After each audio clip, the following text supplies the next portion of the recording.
March 13, 1896, the Evening Telegram, St. John's, Newfoundland, Canada, did not keep her word.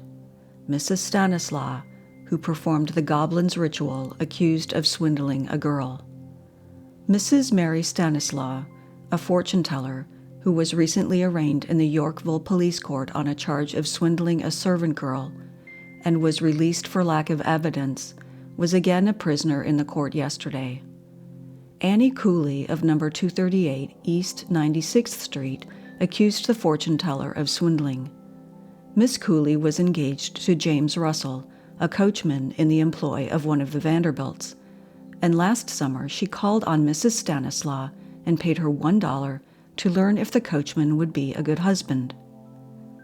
Russell later on left town, and the fortune-teller, it is said, took $9 from the girl, promising to bring him back. The girl gave Mrs. Stanislaw $20 for powders and charms, but Russell still remained away. Miss Cooley called again, August 9, and was told that another $5 for the performance of the goblin's ritual would bring back the man. She consented to go through with it. The goblin's ritual was performed by the fortune-teller, who recited verses in an unknown language, and then rubbed her hands on the girl's head, face, and arms. The latter waited until yesterday in the firm belief that Russell would come back, and then concluded that she had been swindled. She procured a warrant for Mrs. Stanislaw's arrest. The latter was committed for examination. December 18, 1896, Meriden Daily Republican, Meriden, Connecticut. Talk of witchcraft. Woman claims to possess strange power. Hillsdale, New Jersey, December 18. For weeks this village has been terrorized by a gang of young ruffians who were, it is said, responsible for the attempt to burn the pretty little depot at Hinsdale Manor. They have committed many other depredations, including the shooting of the son of a New York broker. Today it was reported that this gang is led or directed by a certain well-known woman in the village who claims to possess the power of calling down a curse upon anyone her wrath is directed against. She says she is the seventh daughter of a seventh daughter, and not a few of the village gossips, who are noted for doing more loafing about the depot than any kind of work, tell queer stories of the power this woman possesses. Some declare to know of instances where she had cast an evil eye upon people in the village, and misfortunes have been their lot since. But not until today has there been anyone so bold as to declare that she was the leading spirit of the gang of young ruffians whom citizens are talking of getting rid of without recourse to the law, and yet thus far have been afraid to attack. This gang operates at night, and all its members are young men, too lazy to work, but ready and willing to engage in any enterprise that may promise rich plunder. One night they will go about the village breaking windows and plundering stores, or holding up people carrying meals to the trainmen who work at night. Within a week, 3 attempts to burn the manor depot have been made, and though everyone agrees that the gang were the incendiaries, no effort has been made to apprehend them, as none has been found willing to lodge a complaint, the most fearful threats of revenge having been made by the young desperadoes against anyone who seeks to put a check upon them. The names of every one of the crowd are known to the police also. It is said they have boasted that they would burn down the homes of every man or woman that raised a hand against them.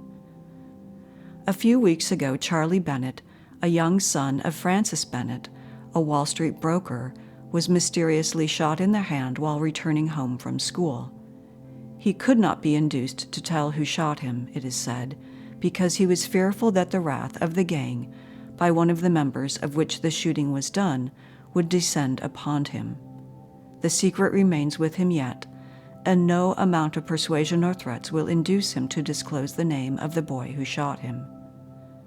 A town meeting of the citizens will probably be called to take action against the gang, and evidence will, it is said, be collected to connect the woman above mentioned with them.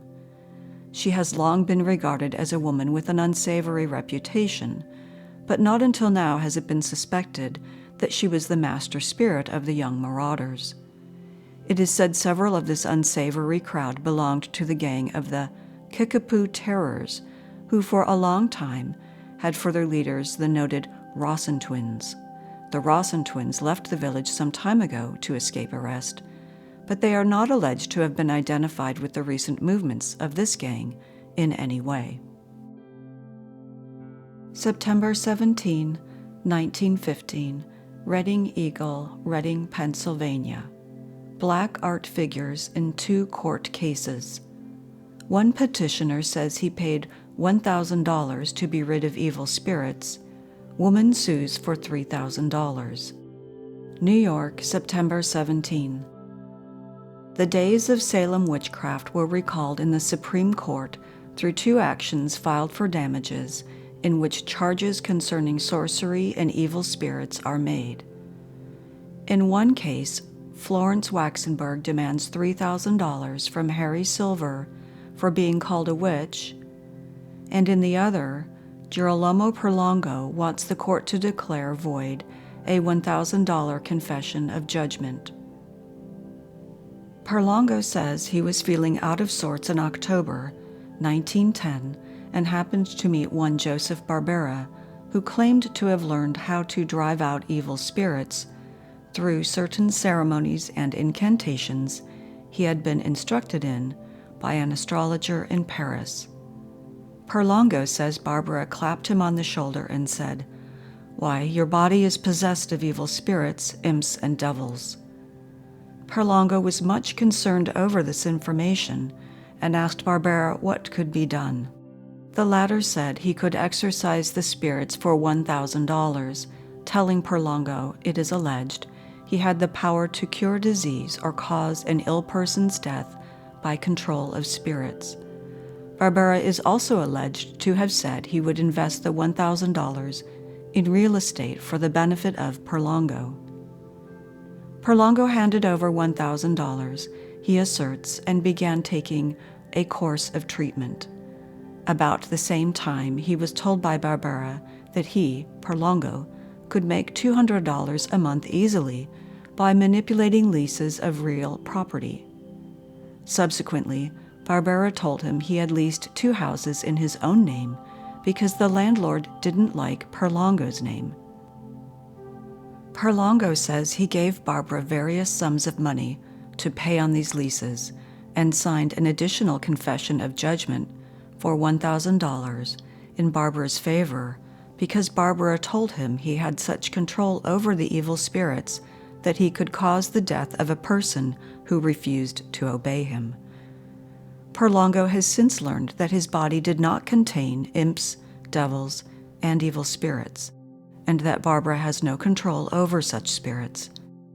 As Barbara has threatened to file the confession of judgment, the plaintiff alleges he wants the court to declare it void on the ground of fraud.